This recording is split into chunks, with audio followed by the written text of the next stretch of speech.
পাঁচটা সেঞ্চুরির পরেও ভারত ইংল্যান্ডের কাছে পরাজিত হলো। 5টা সেঞ্চুরি করার পরেও ভারত হেরে গেল এই ম্যাচটা। এর কারণ কি? সব দিকেই ব্যর্থতা, ভারতের সব দিকেই ব্যর্থতা। বাজে বোলিং, মিডল অর্ডারের বাজে ব্যাটসম্যান, বাজে ব্যাটিং এবং খুবই বাজে জঘন্য ফিল্ডিং। এরই কারণে আজকে ভারত ইংল্যান্ডের কাছে পরাজিত হলো। পাঁচটা সেঞ্চুরির পরেও 5টা সেঞ্চুরির পরেও ভারত ম্যাচ হারলো ইংল্যান্ডের কাছে। ভাবতে পারছেন, যেই ম্যাচে 5টা সেঞ্চুরি হচ্ছে সেই ম্যাচও হারছে ভারত। তাহলে বোলিং কীরকম হচ্ছে আর ফিল্ডিং কীরকম হচ্ছে আপনি ভাবুন। খুবই বাজে বোলিং, খুবই বাজে ফিল্ডিং এবং মিডল অর্ডারে যারা ব্যাট করছে তারা খুবই বাজে ব্যাটিং করছে, খুবই জঘন্য ব্যাটিং করছে। প্রথম ইনিংসে 430, প্রথম ইনিংসে 430-এ 3 উইকেট, 430 রানে 3 উইকেট এবং 471 রানে অল উইকেট। 7টা উইকেট শেষ, 41 রানে 7টা উইকেট। টেস্ট ক্রিকেটে, টি-20 হলো মানা যায়, টেস্ট ক্রিকেটে 41 রানে 7 উইকেট। আর দ্বিতীয় ইনিংসে 330-এ 4 উইকেট আর 364 খতম, অল উইকেট। এ কী হচ্ছে? 30 রানে 6 উইকেট, টেস্ট ক্রিকেট। একদম মিডল অর্ডারে একদম পারফরমেন্স করতে পারেনি ভারতের, খুবই দুঃখজনক।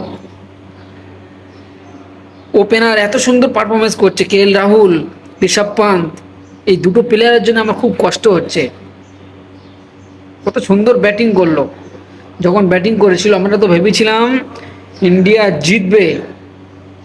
ব্যাক টু ব্যাক সেঞ্চুরি করলেন ঋষভ পান্ত, 2টি ইনিংসে 2টি পরপর সেঞ্চুরি করলেন। এবং কেএল রাহুল প্রথম ইনিংসে করলেন 47 এবং দ্বিতীয় ইনিংসে সেঞ্চুরিও মারলেন। কত দুর্দান্ত খেললেন। এদের দুজনের জন্য সত্যিই খারাপ লাগছে। এই ম্যাচটা এদের দুজনের জন্য জেতা উচিত ছিল। কত সুন্দর, কত দুর্দান্ত ব্যাটিং করলো। এই ম্যাচটি হারলো, এর হারার মেন কারণটা কি? যে ম্যাচটি হারলো ভারত ইংল্যান্ডের কাছে, হারের কারণ, প্রধান কারণটা কি? ম্যাচটি কিন্তু একজনের জন্য হারেনি, এতে সবার ভুল। ফিল্ডিংদের ভুল, বোলিংয়ের ভুল, ব্যাটিংদেরও ভুল, সবার জন্য এই ম্যাচটি হেরেছে। একজনের দোষ দেওয়া যাবে না। এই ম্যাচটি যদি বলে হারের কারণ কি এবং কার জন্য হেরেছে, এরকম বলা যাবে না যে একজনা, ওদের দুজনা, এদের তিনজনা, সবারই ভুলের জন্য এই ম্যাচটি হার ভারতের। যদি আমরা বলি যে এই হারের কারণগুলো কোথায় কোথায় ম্যাচটা হেরে গেল ভারত, 5টা সেঞ্চুরি করলো তাও হারলো ভারত। সবথেকে বড় ব্যর্থতা হচ্ছে বোলিং। একদমই বাজে বোলিং করেছে প্রসিদ্ধ কৃষ্ণা। এত বাজে বোলিং করলে তো ম্যাচ জেতা যায় না ইংল্যান্ডের মাটিতে। ইংল্যান্ডের মাটিতে ইংল্যান্ডের সাথে এত বাজে বোলিং করে আর ওদের হারানো সহজ ব্যাপার নয়। খুবই বাজে বোলিং একদমই শার্দুল ঠাকুর এবং প্রসিদ্ধ কৃষ্ণা বহুত বাজে বোলিং করেছে। লাস্টের দিকে এসে দুটো উইকেট শিকার করেছে, তখন অলরেডি ম্যাচ হেরে গিয়েছে। এরকম এত বাজে বোলিং করলে তো হয় না, ম্যাচ জেতা যায় না।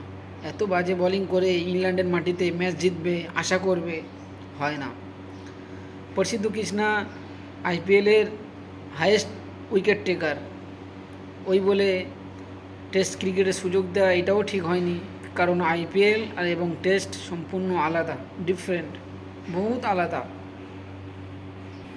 টি-20তে বল করা আর টেস্টে বল করা অনেক ফারাক আছে ভাই।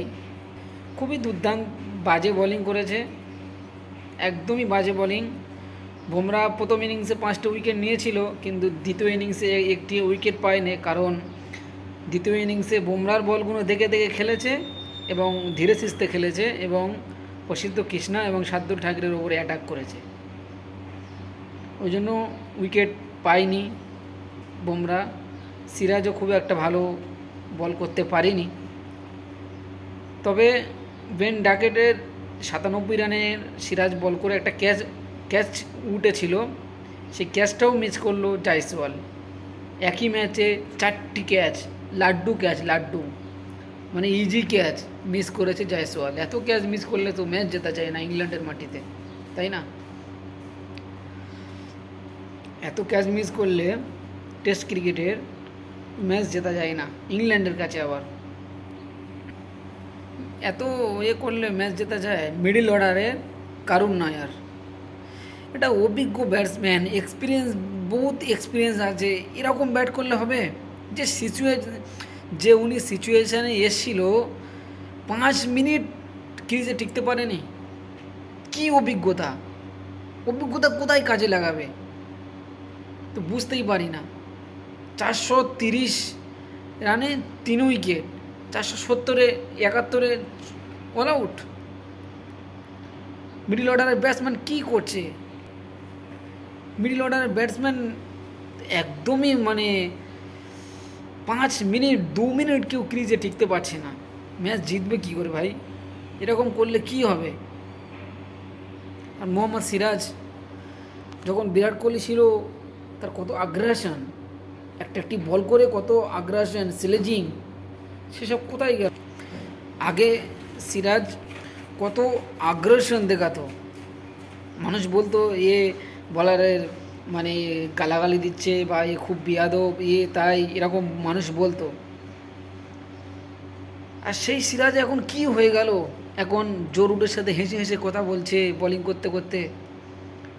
কি হয়ে গেল সিরাজ? কোনো আগ্রাসন দেখতেই পাচ্ছি না আমি। আগে যখন বিরাট কোহলির সাথে ছিল তখন কত আগ্রাসন, আমি সেই সিরাজকে আমি দেখতে চাই। এরকম সিরাজ আমি দেখতে চাই না, জো রুট বেন ডাকেটের সাথে হেসে হেসে কথা বলবে, এরকম সিরাজ আমি দেখতে চাই না। সেই সিরাজ দেখতে চাই অস্ট্রেলিয়ার বিরুদ্ধে যেরকম খেলেছিল। এরকম করলে ম্যাচ জেতা যায় না ভাই টেস্ট ক্রিকেটের। ক্যাপ্টেন্সি শুভমান গিল মোটামুটি ভালো করেছে, একটি ম্যাচ দিয়ে তার বিবেচনা করা ঠিকও নয়, আর ঠিকও করবে না ম্যানেজমেন্ট আশা করি। প্রসিদ্ধ কৃষ্ণা শার্দুল ঠাকুরের নেওয়ার কারণটা কি? উনি ব্যাটিংয়েও কাজ করবে, বলিংয়েও কাজ করবে, এই তো। ওনার বাদ দিয়ে নাই ব্যাটিংয়ে নিক, নাই একটা প্রপার বলিং, নাই পার্টিকুলার একটি বলিংয়ে নিয়ে খেলাক কাজে আসবে, নাই পার্টিকুলার একটি ব্যাটিংয়ে খেলাক। ও তো এই শার্দুল ঠাকুর তো দুটোই কিছুই করতে পারছে না, ব্যাটিংও করতে পারছে না, বলিংও করতে পারছে না। নেওয়ার কারণটা কি ভাই? কিছু বুঝতে পারছি না, কি বলবো আমি বুঝতে পারছি না। 5টা সেঞ্চুরির পরেও যদি ভারত হারে, আমি আর আমার মুখের ভাষা আমি হারিয়েছি, আর কিছু বলতে পারছি না। আমি এটুকুনি বলবো, গম্ভীর চিন্তাভাবনা করে নেক্সট ম্যাচে কাদেরকে বাদ দেওয়া উচিত এবং কাদেরকে খেলানো উচিত সেটা চিন্তাভাবনা করুক। আমি আশা করব নেক্সট ম্যাচ ভারতীয় দল কামব্যাক করবে এবং ভারতীয় দল জিতবে, ইংল্যান্ডকে হারাবে, এইটুকুনি আশা করছি। এবং ভারত নেক্সট ম্যাচে কামব্যাক করবেই।